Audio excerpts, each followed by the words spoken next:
Et c'est parti pour Smart Bourse, votre double dose quotidienne de marché en direct sur Bismart. Chaque jour à la mi-journée, 12h30, 13h et le soir, la grande édition pendant une heure à partir de 18h30. Au sommaire de cette édition de la mi-journée, une séance de stabilisation pour les marchés traditionnels, pour les marchés actions en premier lieu. Stabilisation sans grand enthousiasme. On voit des indices européens qui sont légèrement positifs à mi-journée. Le CAC 40 est proche des 6300 points. On a marqué un point bas la semaine dernière à 6150 points sur le CAC 40 et je vous rappelle que demain sera une journée particulière avec l'échéance mensuelle du mois de mai et l'expiration de différents produits dérivés et des contrats futurs notamment sur le CAC 40 demain après-midi. Le CAC donc qui se stabilise, on attend également une stabilisation peut-être des indices américains tout à l'heure à l'ouverture avec le complexe crypto qui est toujours lui un peu sous pression, il faut quand même le noter, même si on a vu les mouvements sauvages qui ont animé le Bitcoin en particulier hier, moins 30%,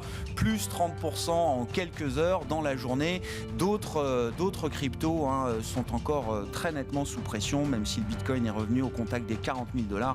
On voit encore l'Ether, le Dogecoin, le Litecoin qui sont sous pression aujourd'hui avec des baisses encore marquées. Donc phénomène de capitulation sur ce segment des crypto-actifs. On aura l'occasion d'en reparler, notamment ce soir avec nos invités de Planète Marché. Pour le reste, on a quelques publications d'entreprises encore à noter, et Bouygues notamment, qui est l'une des dernières grandes publications au sein du CAC 40, qui a publié des résultats positifs au premier trimestre avec le rebond des activités BTP et construction, mais Bouygues n'imagine pas encore revenir cette année au niveau de ses résultats 2019. Le titre Bouygues était en hausse à l'ouverture tout à l'heure. Vous aurez le point complet dans un instant avec Nicolas Pagnès depuis la salle de marché de Bourse Direct. Et puis notez cette rumeur intéressante autour de ST Micro dans le secteur des semi-conducteurs, bien sûr. Selon la presse italienne, ST Micro s'intéresse à l'un de ses challengers, le Nordic Semiconductor, le groupe Nordic Semiconductor, qui vaut un peu plus de 4 milliards d'euros en bourse. Une offre pourrait être faite rapidement, estime la presse italienne.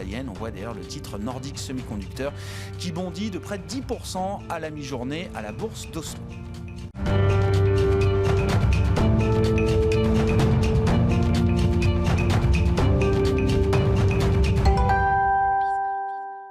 Les infos clés à mi-séance en Europe, comme chaque jour dans Smart Bourse sur Bismart, c'est avec Nicolas Pagnès depuis la salle de marché de Bourse Direct. La tendance est en légère hausse à la mi-journée sur le CAC 40 avec un indice parisien qui est revenu aux alentours des 6300 points en début de matinée après son recul d'hier. Les investisseurs parisiens qui ont pu prendre connaissance hier soir des minutes de la Fed, minutes qui détaillent et dressent le compte-rendu donc de la dernière réunion de politique monétaire de l'institution. Des minutes dans lesquelles il n'est effectivement pas encore question de tapering, comme le précisait Jérôme Powell dans ses différentes interventions, mais des minutes qui détaillent les conditions pour que celui-ci soit débattu. Plusieurs responsables de la Fed estime en effet qu'une forte reprise de l'activité économique aux États-Unis devrait s'accompagner d'une discussion sur le resserrement de la politique monétaire donc de l'institution. En ce qui concerne l'inflation, il apparaît également que plusieurs responsables de la Fed restent sur leur idée d'une poussée inflationniste temporaire accompagnant la reprise et qu'elle ne sera pas suffisamment durable pour forcer la Fed à modifier sa politique monétaire. Une inflation dont les poussées ne seraient dues qu'à des effets de base énergétique et des tensions passagères de l'offre. Rien d'inquiétant donc pour le moment selon les responsables de la Fed.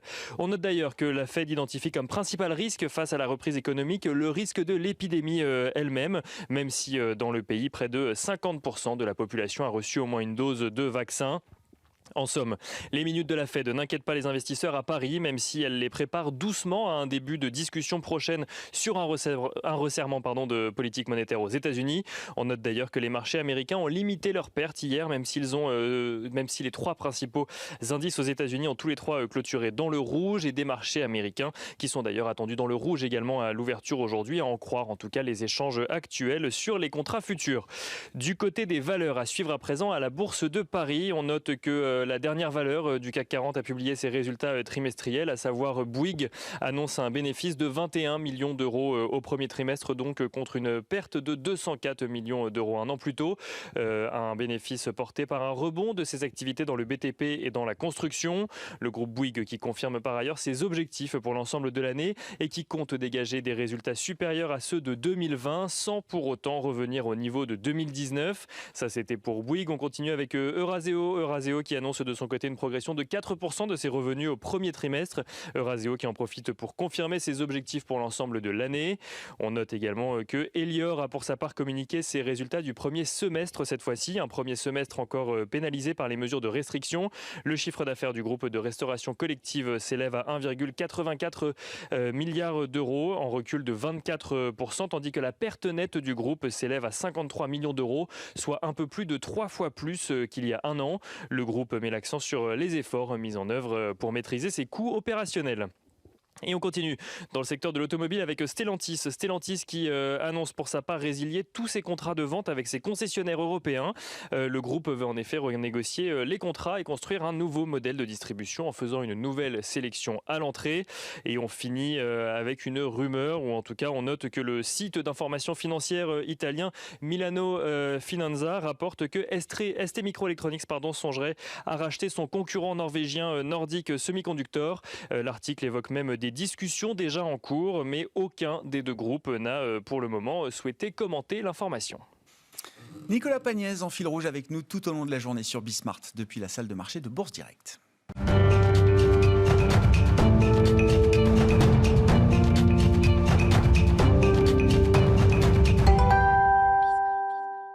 Et c'est Thomas Koster qui est avec nous à présent pour entamer l'émission depuis Genève en visioconférence, économiste senior en charge de suivre les États-Unis chez Pictet Wealth Management. Bonjour à vous Thomas, merci beaucoup d'être avec nous. Nous avions hier soir la publication du compte-rendu, les minutes de la dernière réunion de politique monétaire de la Fed qui se tenait les 27 et 28 avril, sachant qu'en début de semaine, le vice-président de la Fed, Richard Clarida, avait clairement indiqué que les objectifs n'étaient pas encore atteints du point de vue de la Fed pour commencer à envisager un débat ou une réduction progressive des actifs, des achats d'actifs, le fameux tapering. Que retenez-vous néanmoins de la manière dont les débats progressent peut-être en interne au sein de la Fed après la publication des minutes hier soir, Thomas ? Tout à fait. Alors déjà, remettons les minutes dans leur contexte. Donc c'est lié au meeting de la Fed donc, qui avait lieu il y a plusieurs semaines et avant le fameux chiffre de l'emploi du mois dernier qui était un peu la douche froide, puisqu'on sait que la Fed regarde de façon très méticuleuse le marché de l'emploi. Elle considère qu'il y a encore un trou de plus de 8 millions de jobs. Et évidemment, si on continue à faire des créations d'emplois entre 200 000 et 300 000 par mois, on mettra vraiment beaucoup de temps à y arriver. Donc, il y a eu cette douche froide du rapport de l'emploi. Deuxième chose à mentionner, c'est qu'évidemment la Fed aussi regarde les attentes d'inflation. Alors elle a sa propre mesure des attentes d'inflation, mais d'après ces deux pans-là, il n'y a aucun rush pour annoncer un tapering. Mais néanmoins, c'est vrai que les minutes suggèrent qu'il y a quand même un débat sous-jacent qui est en train d'être posé. Et donc je pense que la vérité est quelque part entre les speeches de la Fed qui restent très dovish, y compris ceux de Clarida, et les minutes de la Fed qui semblent être un peu plus hawkish. Je pense que la vérité est un peu entre les deux et mon scénario reste qu'on pourrait avoir des premiers signaux sur le tapering, donc sur la réduction des achats d'actifs dès cet été et potentiellement au meeting de Jackson Hole. Est-ce que ce serait d'ailleurs perçu comme une bonne nouvelle ou un soulagement chez certains investisseurs, Thomas, qui commencent peut-être à s'inquiéter de la balance bénéfice-risque du point de vue de la Fed ? C'est vrai que les taux réels sont encore quand même très négatifs. L'inflation, les anticipations d'inflation montent, les taux restent très bas, les taux réels sont toujours très négatifs, alors qu'on a quand même l'idée d'une croissance et d'une reprise qui s'installe aux États-Unis. Je crois que les mesures d'activité en temps réel nous donnent l'idée qu'on va avoir peut-être une croissance de 10% encore au deuxième trimestre de cette année. Thomas, est-ce que quand même les bénéfices d'avoir une Fed très en retard commencent à inquiéter d'une certaine manière les investisseurs ? Tout à fait. Alors, ce qui est intéressant, c'est en effet de voir cette dichotomie entre une économie qui réouvre et une Fed qui reste encore en mode fermé, puisqu'on a des achats d'actifs mois après mois à 120 milliards de dollars, ce qui reste très important. Donc il y a un peu une dichotomie entre les deux. Et c'est en effet intéressant de voir que même parmi les économistes, il y a un gros débat en disant mais là, la Fed, il va un peu trop fort en termes d'accommodation et c'est le moment de retirer un peu de l'huile du feu, quelque part. Donc il y a ce débat-là, et notamment un débat qui a trait aux conséquences et aux effets secondaires sur le marché financier et potentiellement un relâchement généralisé de la discipline de marché. C'est un peu ce qui est en train de se passer. On voit des incidents ça et là. Alors un jour c'est un hedge fund, le lendemain c'est une crypto-monnaie. Vous voyez, il y a un peu une espèce de relâchement de marché qui n'est pas forcément très sain pour la communauté financière dans son ensemble, et donc quelque part resserrer légèrement la politique, enfin c'est même pas resserrer, c'est enlever de l'accommodation, c'est même pas resserrer, c'est enlever de l'accommodation. Ça serait peut-être sain pour tout le monde à ce stade, surtout qu'encore une fois, comme vous l'avez dit, l'économie, elle, est en très bonne forme et l'accélération est très, très soudaine. Moi-même, je m'attends en effet à 10% de croissance au deuxième trimestre. Et d'autant qu'il y a alors quelque chose d'assez nouveau peut-être aussi dans l'équation de la Réserve fédérale américaine. C'était les résultats de l'enquête faite par l'Université du Michigan pour le mois de mai, publiée la semaine dernière, qui interroge chaque mois les ménages américains sur leur niveau de confiance et sur leurs anticipations en matière d'inflation. Alors évidemment, les ménages américains ne sont pas des professionnels de la prévision économique, Thomas, mais on voit quand même des ménages là qui ont une perception de l'inflation bien plus soutenue que par rapport aux années précédentes, et des ménages qui commencent à anticiper d'ailleurs un régime d'inflation durablement élevé peut-être pour plusieurs années. Est-ce que ça compte ça pour la Fed, Thomas ?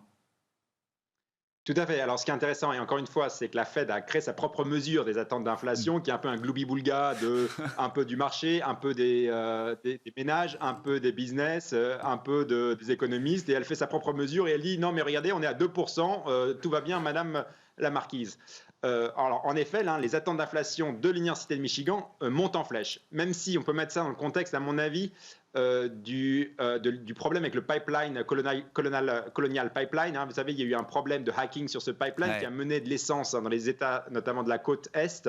Et en fait, il y a eu des queues qui se sont formées aux stations-service. Et je pense que ce phénomène psychologique a pu mener les ménages à tout d'un coup voir leurs attentes d'inflation monter au plafond. Donc, faisons attention à ce dernier point sur l'enquête Michigan, puisque ça peut refléter des choses qui n'ont rien à voir en fait avec l'inflation elle-même. D'autres enquêtes d'inflation, type l'enquête de la Fed de New York, montrent des attentes d'inflation qui montent certes, mais qui restent relativement mesurées. Bon, on verra comment évoluent les anticipations d'inflation des ménages. Elles peuvent être elles aussi très volatiles, sans doute, Thomas. Néanmoins, et vous le dites vous-même, c'est intéressant, vous dites les Américains ne sont plus les consommateurs qu'on avait l'habitude de connaître. Qu'est-ce qui vous fait dire ça, Thomas ? Les Américains ne se comportent plus comme des consommateurs américains. Oui, on pourrait même dire ils vont bientôt se comporter comme des Européens, c'est-à-dire avec un taux d'épargne très, très élevé. Et c'est en effet, alors pas un danger, c'est toujours sain l'épargne, mais ce n'est pas quelque chose auquel on était habitué. Puisque ce qu'on voit pour l'instant, c'est qu'en fait, donc, les fameux chèques de Joe Biden ont été envoyés fin mars. Et donc maintenant, on a déjà 2 mois de dépenses des consommateurs. Or, on se rend compte qu'une minorité de l'argent qui a été envoyé par le gouvernement fédéral a été dépensé. Donc le reste est utilisé soit comme épargne, soit pour rembourser les crédits, soit d'ailleurs fuit dans les marchés financiers avec des investissements d'ailleurs plus ou moins qui font plus ou moins de sens. Mais voilà, il n'y a pas eu en effet la dépense en fait elle reste assez mesurée, la dépense des consommateurs, et on voit une prudence sous-jacente des consommateurs américains, ce qui est un effet nouveau puisque je le rappelle, les chèques ça représente à peu près 400 milliards de dollars. Or, ils n'ont dépensé, alors je vous donne un chiffre, entre 80 et 100 milliards, donc ça fait un quart, c'est que 25% qui a été vraiment dépensé dans l'économie. Alors on aura les chiffres de dépenses, les vrais chiffres qu'à la fin du mois, mais on a déjà vu les ventes au détail qui font du surplace au mois d'avril. Donc il n'y a pas de... Voilà, mais le point important ici, c'est qu'il n'y a pas de surchauffe de la demande de l'économie américaine. Donc par rapport aux craintes en début d'année liées aux chèques, liées aux allocations chômage très généreuses, on ne voit pas encore de surchauffe de la demande par rapport à ces aides gouvernementales. Oui, il n'y a pas de débauche de consommation aujourd'hui aux États-Unis, même s'il y a une forte reprise évidemment au fur et à mesure que les services rouvrent notamment. Donc point très intéressant. Sur les investissements pas forcément avisés, Thomas, comment vous regardez ? Alors évidemment, tout le monde a regardé hier ce qui s'est passé sur le complexe crypto, avec des mouvements effectivement assez hallucinants. Quand on a l'habitude de regarder des classes d'actifs plus traditionnelles, moins 30%, plus 30% dans la journée pour le Bitcoin. évidemment, ça n'arrive que sur le Bitcoin. D'un point de vue économique, comment vous regardez ça? Puisqu'on comprend quand même qu'il y a un engouement de la part des particuliers, notamment très important pour cette nouvelle classe d'actifs. Il faut l'appeler comme elle est aujourd'hui. Thomas, est-ce qu'il y a un risque systémique pour les marchés traditionnels? Est-ce qu'il y a un risque de perte de richesse là pour des particuliers? Est-ce que ça peut d'ailleurs peut-être expliquer que, je ne sais pas, les consommateurs soient un peu plus mesurés aujourd'hui? Si on perd de l'argent sur les marchés financiers, peut-être que ça impacte aussi les comportements de consommation. Tout à fait. Alors déjà, l'impact du Bitcoin n'a pas en tout cas, pour le moment, d'impact plus important sur les marchés financiers plus globaux et les conditions financières, point numéro 1. Mais point numéro 2, et là je voudrais remettre un peu les choses dans du contexte, ce qui est en effet intéressant avec cette crise de la pandémie, c'est qu'il y a eu deux choses, notamment aux États-Unis. Tout d'un coup, les gens se sont retrouvés souvent à la maison, avec beaucoup de temps. Et en plus, ils ont été très aidés par à la fois le gouvernement fédéral, notamment qui a envoyé des chèques, mais aussi les allocations chômage. Donc, ils ont eu du temps et quelque part de l'argent supplémentaire. Et en effet, on a vu ça s'est déversé dans les marchés financiers. On a vu notamment l'ouverture de comptes de brokerage qui a explosé aux États-Unis. Et là, c'est intéressant. On pourrait se demander si, avec la réouverture de l'économie et les entreprises qui commencent à rapatrier leurs salariés pour aller travailler en physique, en présentiel, comme on dit, du coup, en plus, il y a moins de chèques, puisque finalement, les chèques ont été versés, il n'y aura pas de nouveaux chèques qui vont être envoyés aux consommateurs. Est-ce que tout ça, on n'a pas une mécanique qui se remet à l'inverse? Oui, c'est une explication qui paraît très largement valable. Effectivement, la réouverture implique qu'il y a moins de temps pour trader, et notamment sur les cryptos. Merci beaucoup Thomas. Thomas Kosterg avec nous en visioconférence depuis Genève, économiste senior US chez Pictet Wealth Management.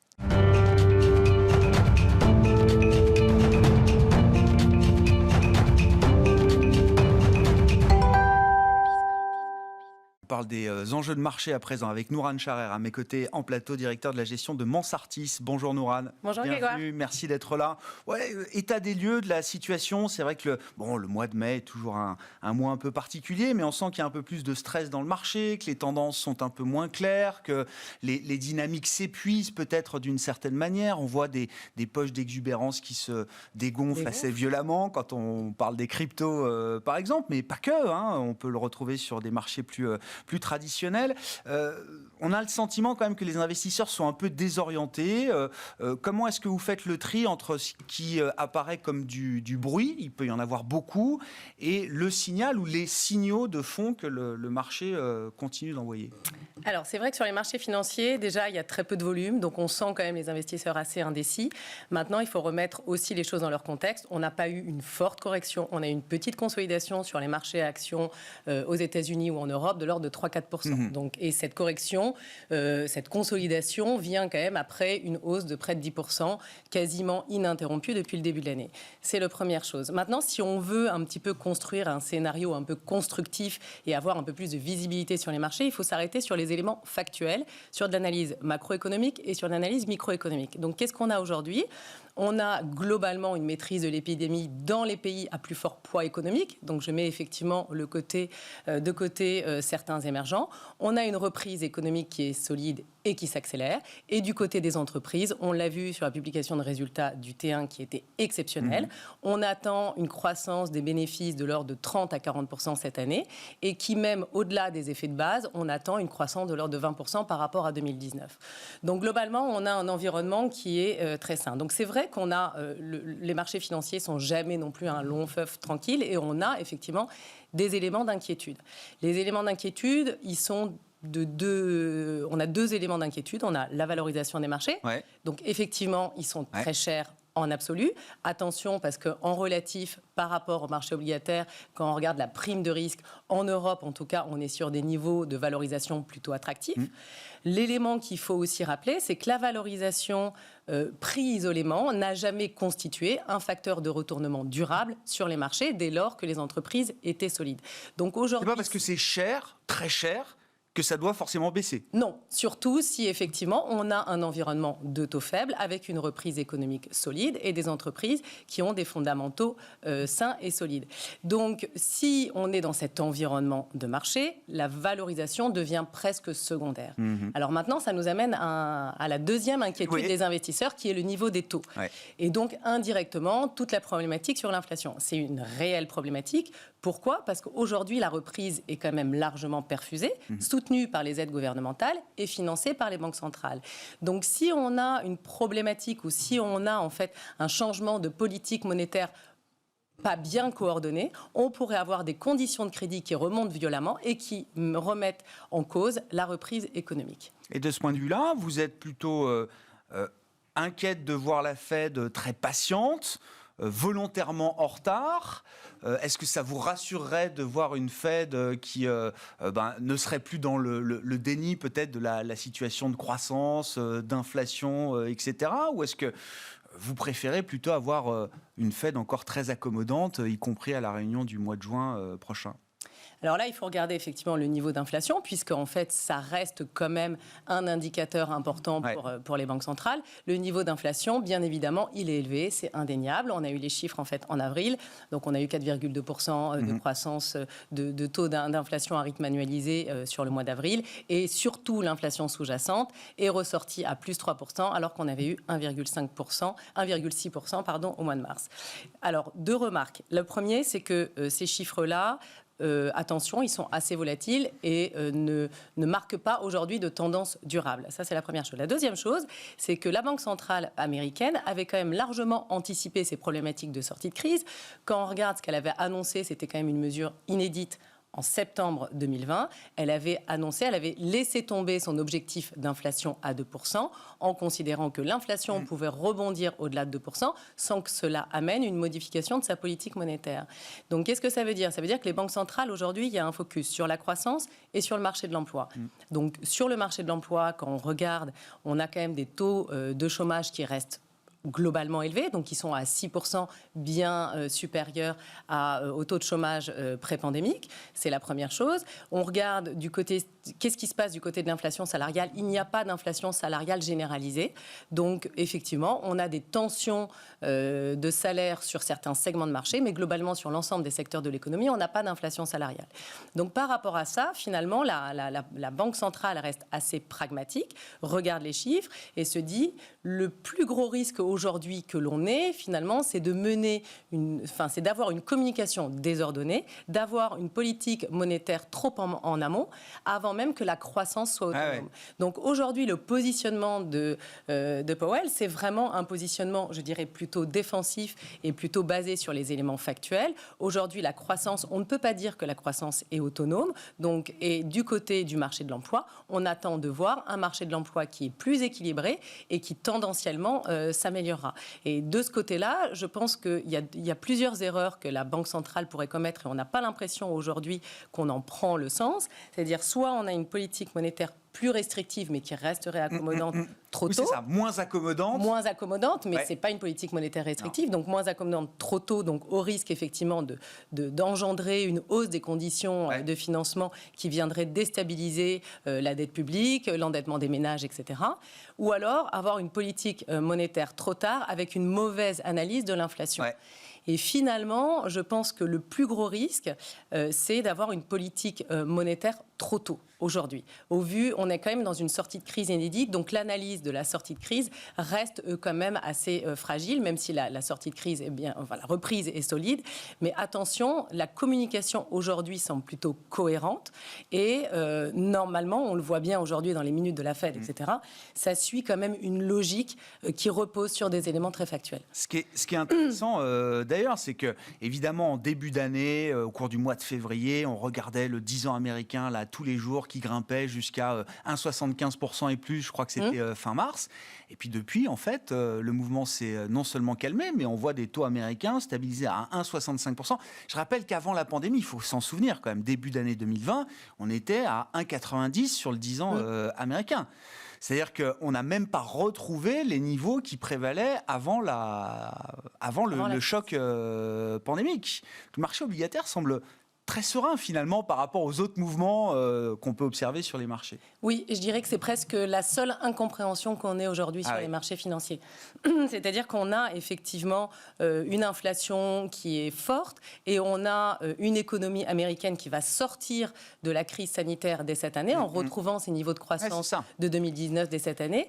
Et on reste en fait avec des taux longs aux États-Unis qui globalement semblent plafonner autour des 1,65%. Et donc même si la Fed doit rester patiente, vous dites qu'il y a quand même peut-être encore un peu de place sur les taux d'intérêt. Ça restera un niveau bas de revenir, ne serait-ce que sur les 1,90 d'avant la crise pandémique. Oui, mais je pense qu'effectivement, ce serait plus logique d'avoir des taux long terme qui avoisinent les taux de 2019, puisqu'en fait, on va retrouver ces niveaux de croissance. Maintenant, ce qui est important et ce qu'il faut quand même avoir en tête, c'est que même avec des politiques monétaires moins accommodantes, si la Banque centrale coordonne bien en fait sa communication, on va rester dans un environnement de taux faible. Donc ça va continuer à soutenir en fait l'économie, les agents économiques avec une reprise solide. Donc ça, c'est plutôt favorable pour les marchés actions. Oui, c'est ça. C'est cette conviction-là qui donne un cap pour l'investisseur ensuite, Nourane. Ça donne un cap. Alors après, il y a quand même un changement. Il y a un changement de paradigme qui est important, notamment pour les fonds qui sont diversifiés. C'est que pendant 10 ans, il y a eu ce moteur de performance obligataire. Aujourd'hui, on ne l'a plus. Donc même si on n'anticipe pas une remontée très forte des taux, sur les 10 prochaines années, on sait qu'en fait, les taux vont graduellement remonter. Il y a plus à perdre qu'à gagner sur l'obligataire. Il y a plus à perdre qu'à gagner sur l'obligataire. Donc maintenant, il faut repenser l'allocation stratégique long terme sur les fonds diversifiés pour augmenter effectivement structurellement, stratégiquement en fait le niveau d'action et compenser ce moteur obligataire qu'on n'aura plus. Oui, c'est-à-dire que le fameux 60-40 ou 70-30, il va de plus en plus être tourné vers les actions. C'est ça, Nourane? Il devrait normalement, effectivement, et là on n'est pas dans l'analyse conjoncturelle court terme, on est vraiment dans une vision très long terme, très stratégique long terme. Effectivement, il va falloir, si on veut avoir les mêmes rendements sur les portefeuilles diversifiés que par le passé, on ne peut plus compter sur la poche obligataire, donc il faut remonter effectivement le niveau d'action dans ces fonds diversifiés. De manière assez immédiate, là, quel type de marché, quel type d'action, quel profil est-ce que vous privilégiez aujourd'hui dans les allocations de vos clients, Nourane? Alors encore une fois, je pense que l'analyse des fondamentaux doit être au cœur du sujet. Et quand on regarde en fait les fondamentaux sur les entreprises de croissance, aujourd'hui les entreprises de croissance, globalement, sur certaines, on a gagné 2, 3, 4 ans de développement. Donc on garde en fait une solidité financière sur ces entreprises-là, des perspectives et une visibilité qui est très bonne. Quand on regarde les sociétés plus cycliques, peut-être l'hôtellerie, la restauration, l'aérien, là en fait on va retrouver des croissance normalisée pas avant 2023 et on n'a même pas de visibilité sur cette année. Donc effectivement, on a une rotation sectorielle en faveur de ces secteurs-là qui était plus due en fait à une baisse très forte de la valorisation qu'on a connue en 2020. Mais attention, parce qu'en fait, à un moment donné, on va connaître en fait un plateau sur les croissances bénéficiaires sur ces entreprises-là. Ce qu'il faut vraiment avoir, c'est continuer à investir dans des sociétés avec des croissances fortes, des croissances qui sont visibles et des croissances qui sont pérennes. Bon, EasyJet nous disait aujourd'hui, c'est une des compagnies qui s'en sort le mieux, on va dire. On va essayer de remonter jusqu'à 90% de notre trafic, de notre activité pour l'été. C'est-à-dire, ils ne seront même pas à 100% de leur capacité au cours de cet été, qui s'annonce quand même, en tout cas en Europe, comme une période forte d'activité. Merci beaucoup, Nourane. Merci d'avoir été avec nous pour parler du marché, des enjeux de marché, de la stratégie d'investissement aujourd'hui. Nourane Charer, directeur de la gestion de Mansartis, qui était un invité de Smart Bourse à la mi-journée sur Bismart. On se retrouve ce soir en direct à 18h30.